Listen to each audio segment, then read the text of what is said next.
آپ اسلام کی شریعت کو نافذ کرو، فوراً ریزلٹ ملیں گا۔ اسی لیے میں کہتا ہوں کہ اسلام اچھے باتیں کرنے کے علاوہ ایک ایسا طریقہ آپ کو دکھاتا ہے جس سے آپ وہ اچھی بات معاشرے میں قائم کر سکو۔ اسی لیے اسلام دین الحق ہے، حق کا مذہب ہے۔ اچھے باتیں کرنے کے علاوہ آپ کو طریقہ بتاتا ہے کس طریقے سے آپ اچھی بات کو عمل میں لا سکے۔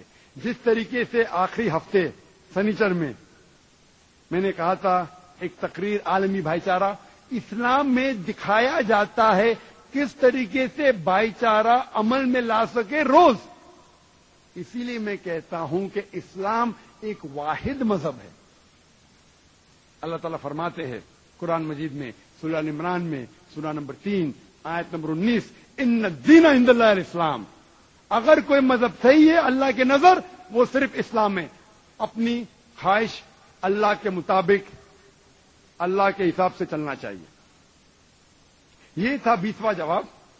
لیکن کئی بار فرشت میں جب فرشت لسٹ اوپر نیچے ہوتی ہے تو کبھی کبھی امپورٹنٹ مسز آتے ہیں۔ امپورٹنٹ مسز مطلب جو سوالات لسٹ میں تھے ابھی لسٹ کے باہر چلے گئے لیکن پھر بھی اہم ہے، تو اور ایک جواب میں آپ کو دوں گا، چھوٹا سا چھوٹی سی غلط فہمی، چھوٹا سا جواب۔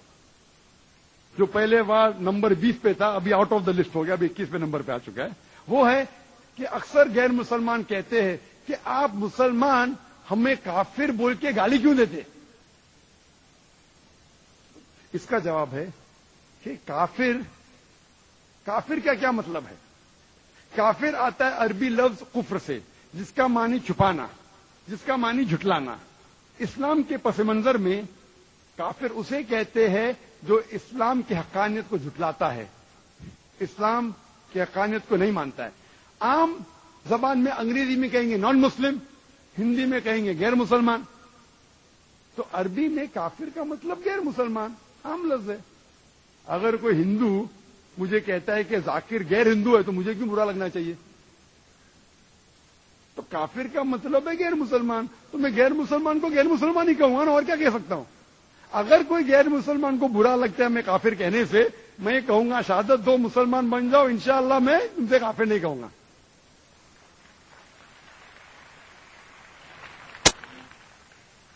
اور اس تقریر کو ختم کرنا چاہوں گا میں قرآن مجید کے اس آیت سے، سورہ اسراء کی سورہ نمبر 17 آیت نمبر 81 کے، وَقُلْ جَاءَ الْحَقُّ وَزَهَقَ الْبَاطِلُ إِنَّ الْبَاطِلَ كَانَ زَهُوقًا۔ کہو کہ حق آ چکا ہے اور حق ہمیشہ صحیح رہے گا اور باطل ہمیشہ نشٹ ہوگا۔ وآخر دعوانا الحمدللہ رب العالمین۔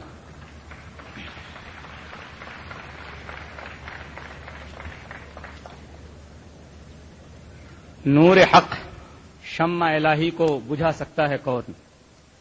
نور حق شمع الہی کو بجھا سکتا ہے کون؟ جس کا حامی ہو خدا اس کو مٹا سکتا ہے کون؟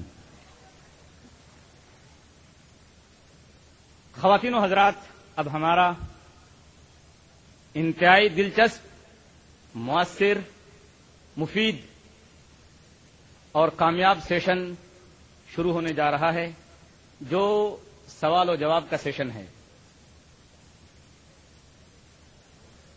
اس سیشن کو کامیاب بنانے کے لیے چند اصول اور قواعد کی رعایت کرنا ہر سوال کرنے والے اور ہر سوال کرنے والی کے لیے ضروری ہے۔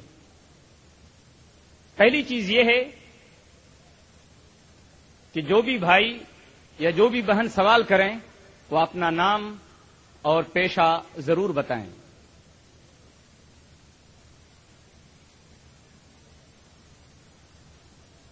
میں اپنے مسلمان بھائیوں سے، مسلمان بہنوں سے گزارش کروں گا کہ اگر لائن میں، قطار میں کوئی غیر مسلم بھائی ہو یا غیر مسلم بہن ہو تو ان کو موقع دیجیے۔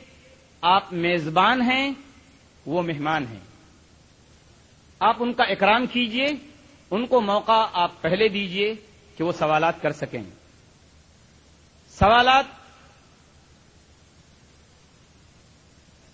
اسلام کے متعلق غلط فہمیاں، جو بھی اسلام کے بارے میں غلط فہمی ہو جو بھی اعتراض، آبجیکشن، اشکال ہو، ڈاکٹر صاحب حاضر ہیں اور آپ ہیں، یہ آپ ہی کا سیشن ہے، آپ دل کھول کر سوالات کر سکتے ہیں، لیکن سوالات فقہی نہ ہوں اور اختلافی نہ ہوں۔ اسی طرح سے اگر کوئی سوال ایسا ہوگا جو نامناسب ہوگا یا اختلافی ہوگا تو اسے رد کرنے کا مجھے پورا اختیار حاصل ہوگا۔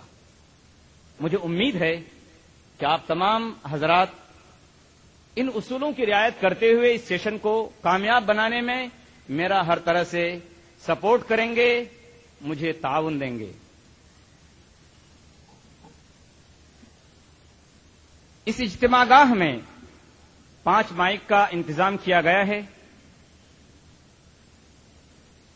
مائک نمبر 1 ہمارے بائیں جانب ہے بھائیوں کے سیشن میں، مائک نمبر 2 بھائیوں کے سیشن میں سینٹر میں مرکز پہ رکھا گیا ہے، مائک نمبر 3 خواتین کے حصے میں ہے سینٹر میں، اور مائک نمبر 4 وہ بھی خواتین ہی کے حصے میں رکھا ہوا ہے بالکل پیچھے کی جانب، اور مائک نمبر 5 بھائیوں کے حصے میں، بھائیوں کے شعبے میں بالکل پیچھے کی جانب رکھا گیا ہے۔